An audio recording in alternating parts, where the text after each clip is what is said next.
బ్రహ్మర్షి పితామహ పత్రిజీ గారికి నా హృదయపూర్వక శిరస్సు వంచి నమస్కారాలు చేస్తున్నాను. ఈడ కూడా ఈ ధ్యానము ర్యాలీ మేము 2 సార్లు వచ్చి క్లాసు పెట్టాము. అప్పుడు 3-4 వస్తుంది. మేము వచ్చి పెట్టినప్పటి నుండి ఇంతమంది జతాయింది. వాళ్ళకి నా శిరస్సు వంచి నమస్కారం చేస్తున్నాను. నేను ధ్యానం చేసి గర్భసంచి ఆపరేషన్ చేయాలన్నారు, తగ్గించుకున్నా. ధ్యానంలో ఎన్నో లాభాలు ఉన్నాయి చూడండి. చేసి చూస్తే కానీ స్వరం తెలుస్తుంది.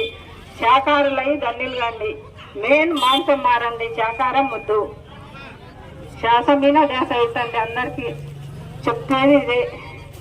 మౌనంగానే ఎదగమని మొక్క నీకు చెబుతున్నా, ఎదిగే కొద్దీ వదగమని అర్థమందులో ఉంది. అపజయాలు పలికిన చోటే గెలుపు పిలుపు వినిపిస్తుంది. ఆకులన్నీ రాలిన చోటే కొత్త చిగురు కనిపిస్తుంది.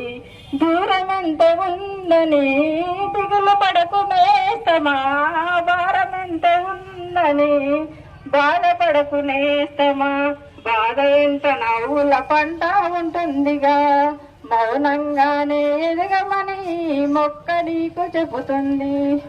ఎదిగే కొద్ది వదగమని అర్థమందులో ఉంది. అపజయాలు పలికిన చోటే గెలుపు పిలుపు వినిపిస్తుంది. ఆకులన్నీ రాలిన చోటే కొత్త చిగురు కనిపిస్తుంది. ఇలాగా ఫ్రెండ్స్ ధ్యానం చేసి దండిలు కండి. ఎంత ధ్యానం చేస్తే అంత లాభాలు చూడండి మనకు. ఆ చెట్టు పెరిగి పెద్దగా 10 మందికి నీడనిస్తుంది. మనం ధ్యానం చేసి 100 మందికి నీడనియాలి. అలాగా నా కోరిక. శ్వాసమైన ధ్యాస.